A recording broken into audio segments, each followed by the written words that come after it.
नमस्कार दोस्तों, मैं मुकेश पांडे अपने YouTube चैनल सक्सेस टिप में आप सभी का स्वागत करता हूं। आज से हम प्राचीन भारतीय इतिहास पढ़ना प्रारंभ करेंगे। किसी भी इतिहास को पढ़ने के पूर्व उसके स्रोतों के बारे में हमें जानकारी होनी चाहिए। तो इस तरह से प्राचीन भारतीय इतिहास को जब हम पढ़ना शुरू करते हैं तो हमारे पास चार विकल्प होते हैं। पहला धार्मिक ग्रंथ, दूसरा ऐतिहासिक ग्रंथ, तीसरा पुरातात्विक सामग्री और चौथा विदेशी विवरण। धार्मिक ग्रंथ के अंतर्गत भी तीन मुख्य धर्म हैं जो प्राचीन भारतीय इतिहास से संबंधित हैं। पहला हिंदू धर्म, दूसरा बौद्ध धर्म और तीसरा जैन धर्म। अगर हम हिंदू धर्म की बात करें तो हिंदू धर्म के अंतर्गत वेद, जिनकी संख्या 4 है, फिर उसके बाद पुराण जो सामान्यतः 18 माने जाते हैं, 24 उपनिषद, महाकाव्य 2 महाकाव्य माने जाते हैं, महाभारत और रामायण। फिर उसके बाद ब्राह्मण, शतपथ ब्राह्मण और भी ऐसे कई ब्राह्मण हैं जिनसे हमें तत्कालीन समाज की जानकारी मिलती है। फिर उसके बाद स्मृतियाँ, जिनसे भी तत्कालीन समाज की भी जानकारी हमें मिलती है, जिसमें से नारद स्मृति बड़ी प्रसिद्ध है, उसमें तत्कालिक सामाजिक जीवन की जानकारी मिलती है। और फिर संहिता, गार्गी संहिता, कात्यायन संहिता जैसी संहिता। तो ये हिंदू ग्रंथ है।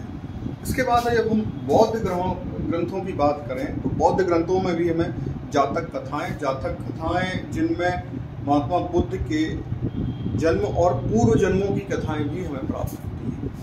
इसके अलावा त्रिपिटक 3 ग्रंथ हैं, इनसे भी हमें तत्कालीन जानकारी मिलती है। इसके बाद अगर हम जैन ग्रंथों की बात करें तो कल्पसूत्र, भगवती सूत्र और आगम इनके अंतर्गत कई ग्रंथ आते हैं। और एक बार यूपीएससी में भगवती सूत्र पर प्रश्न पूछा गया था और नाम से लोग बड़े कंफ्यूज थे, क्योंकि भगवती और फिर बाद में उसको एमपीपीएससी में भी रिपीट किया गया। तो सामान्यतः जिन्होंने नहीं पढ़ा था वो भगवती से हिंदू ग्रंथ की अनुमान लगा रहे थे। तो आपके लिए बता दें कि भगवती सूत्र हिंदू ग्रंथ नहीं, जैन ग्रंथ है। तो इसके बाद हम आते हैं ऐतिहासिक ग्रंथों के बाद। ऐतिहासिक ग्रंथ जो तत्कालीन समाज और शासकों के बारे में जानकारी देते हैं, जिसमें सबसे प्रमुख ग्रंथ है अर्थशास्त्र। अर्थशास्त्र नाम से भले हमें इकोनॉमिक्स या अर्थशास्त्र का ग्रंथ लगता है, लेकिन ये पूर्णतः प्रशासनिक व्यवस्थाएं और राजनीति से संबंधित है। और जैसा कि आप सभी जानते हैं कि अर्थशास्त्र के लेखक चाणक्य, कौटिल्य या विष्णुगुप्त, इनके 3 नाम हैं और विकल्प में तीनों रखे जा सकते हैं, इसलिए हमें 3 नाम पता होना चाहिए, चाणक्य, विष्णुगुप्त और कौटिल्य।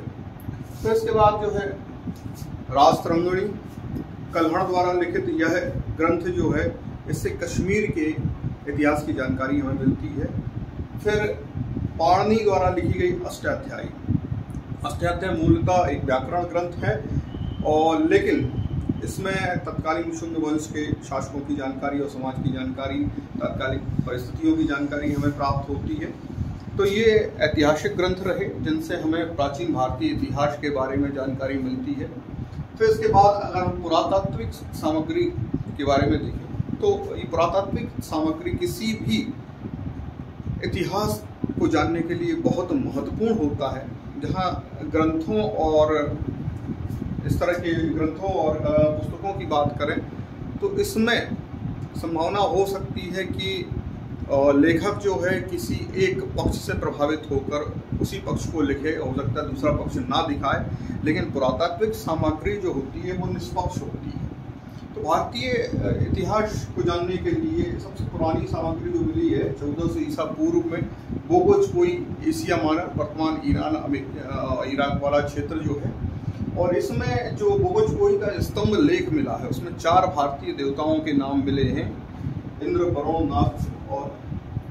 तो ये 4 जो है बहुत महत्वपूर्ण है। इससे पता चलता है कि भारतीय लोग कहाँ तक पहुँचे थे, उनके व्यापार तो होते थे, बाकायदा उनके देवताओं को भी वहाँ जाना जाता था।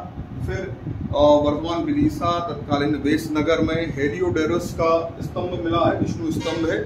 इससे गुप्तकालीन जानकारी हमें प्राप्त होती है कि विदेशियों ने भी भगवान विष्णु की उपासना की है। फिर इसके बाद हाथी गुम्बा अभिलेख उड़ीसा में ये मिला है। यह पहला सबसे प्राचीन ऐसा स्तंभ अभिलेख है जिसमें भारतवर्ष नाम हमें प्राप्त होता है, और इसी से खारवेल शासक के बारे में पता चलता है कि जो एक कलिंग के शासक रहे हैं। भीतरी स्तंभ ऐरण स्तंभ, ऐरण मध्य प्रदेश के सागर जिले में है, और यह सती प्रथा का पहला स्तंभ है।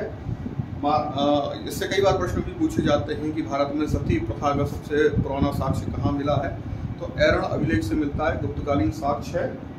फिर इसके बाद मंदसौर मंदिर का एक स्तंभ मिलता है जिसमें बुनकरों के बारे में जानकारी मिलती है, बुनकरों द्वारा वो मंदिर बनवाया गया उनके दान से। फिर उसके बाद बुर्ज-ओम कश्मीर में यह एक गुफा मिली है, और इस गुफा से पता चलती है कि उस समय पर भी मानव गर्त आवास का प्रयोग करने लगा था, तो यह एक आदि मानव एक समय की गुफा है। इसके बाद अशोक के अभिलेख, अशोक के अभिलेख इनके बारे में विस्तार से जब अशोक का चैप्टर पढ़ेंगे तब विशेष पढ़ेंगे, क्योंकि अक्सर प्रश्न आते रहते हैं अशोक के अभिलेखों से। फिर इसके बाद जूनागढ़ में गिरनार झील का अभिलेख मिला है। इसमें 2-3 शासकों के समय की जानकारी मिलती है। सम्राट अशोक द्वारा इसका निर्माण कराया गया था, फिर उसके बाद रुद्रदामन द्वारा इसका पुनरुद्धार कराया गया। तो तत्कालीन जानकारी हमें जूनागढ़ के गिरनार अभिलेख से मिलती है। इसके बाद सिक्के, तो सिक्के भी बहुत महत्वपूर्ण पुरातात्विक सामग्री है, क्योंकि सिक्कों से हमें तत्कालिक समाज की जानकारी मिलती है। वर्तमान में भी अगर हम अपने सिक्के देखें जो वर्तमान में प्रचलित हैं भारत सरकार द्वारा, उनमें भी विभिन्न प्रकार के महापुरुषों की आकृतियाँ उभरी हुई हैं, विभिन्न प्रकार के संगठनों के बारे में भी बताया जाता है। तो उस तरह से तत्कालिक शासकों के बारे में भी सिक्कों की धातु से हमें तत्कालिक समाज की संपन्नता का भी पता चलता है। यदि समाज बहुत अधिक संपन्न है तो सोने के सिक्के, चांदी के सिक्के चलाए जाते हैं, अगर संपन्नता कम है तो तांबे और अन्य कम कीमत वाली धातुओं के सिक्के चलाए जाते हैं। जैसे स्कंदगुप्त के बारे में उसके सिक्कों से ही हमें जानकारी मिलती है कि वो वीणा भी बजाता था, अश्वमेघ यज्ञ भी करता था, और भी कई चीज़ें हैं। तो सिक्के भी बहुत महत्वपूर्ण पुरातात्विक सामग्री है। इसके बाद अगर हम विदेशी विवरणों का, तो भारत में समय समय पर विभिन्न आक्रमणकारी और विभिन्न विदेशियों का आगमन हुआ है, और उनके साथ कई लेखक भी आए हैं जिन्होंने भारतीय इतिहास के बारे में और तत्कालीन समाज के बारे में और शासकों के बारे में जानकारी दी है। तो सबसे पुराना अल-बरूनी, इनकी पुस्तक थी किताब-उल-हिंद, इससे भारतीय समाज की तत्कालीन जानकारी मिलती है। इसके बाद इब्न बतूता, नाम सुना होगा, एक गाना भी आया था, इब्न बतूता पहन के जूता। तो इब्न बतूता चूँकि अफ्रीकी थे, मोरक्को से आए थे, और मोहम्मद बिन तुगलक के समय पर काफ़ी प्रतिष्ठित भी रहे, कि दरबार में भी उन्हें स्थान मिला। उनकी किताब है रेहला, उससे तत्कालीन भारत की जानकारी मिलती है। अली अहमद के चचनामे से भी भारतीय इतिहास के बारे में बहुत महत्वपूर्ण जानकारी मिलती है। तो ये अरबी भाषा के लेखक रहे हैं, अल-बरूनी, इब्न बतूता और अली अहमद। इनके नाम भी याद रखिए और इनकी रचनाएं भी। अल-बरूनी की किताब-उल-हिंद, इब्न बतूता की रेहला और अली अहमद की चचनामा, और इनसे प्रश्न आते हैं। फिर इसके बाद हम चीनी यात्रियों की बात करें तो फाहियान, यह मध्य भारत तक आए। इन्होंने तत्कालीन मालवा की जलवायु को विश्व की सर्वश्रेष्ठ जलवायु की, गुप्तकालीन को स्वर्णकाल कहा, इस तरह की जानकारियाँ फाहियान द्वारा मिलती हैं। इसके बाद वेनसांग जो हर्षवर्धन के काल में आए थे और नालंदा विश्वविद्यालय में छात्र भी रहे, इन्होंने वहाँ के कई भारतीय ग्रंथों का चीनी में अनुवाद भी किया। तो फाहियान की खुद की आत्मकथा CUकी, यह पूछी जाती है कि फाहियान की आत्मकथा, तो CUकी में भारतीय समाज की जानकारी बहुत विस्तृत तरीके से उन्होंने दी, अपनी यात्राओं का वर्णन किया, हर्षवर्धन के कुंभ में दान देने की परंपरा का भी वर्णन किया। इन्हें आधुनिक गौतम बुद्ध भी कहा गया। फिर इसके बाद सिंह आए, तो ये 3 चीनी यात्री रहे, इनका क्रम आप कई बार पूछा जा सकता है, नाम तो पूछते ही हैं, फाहियान, वेनसांग और सिंह, इसी क्रम में याद रखें, कई बार क्रम से भी पूछ लिया जाता है। इसके बाद अगर हम यूरोपियन की बात करें तो हेरोडोटस इसलिए भी महत्वपूर्ण है कि इन्हें फादर ऑफ हिस्ट्री यानी इतिहास का पिता कहा जाता है।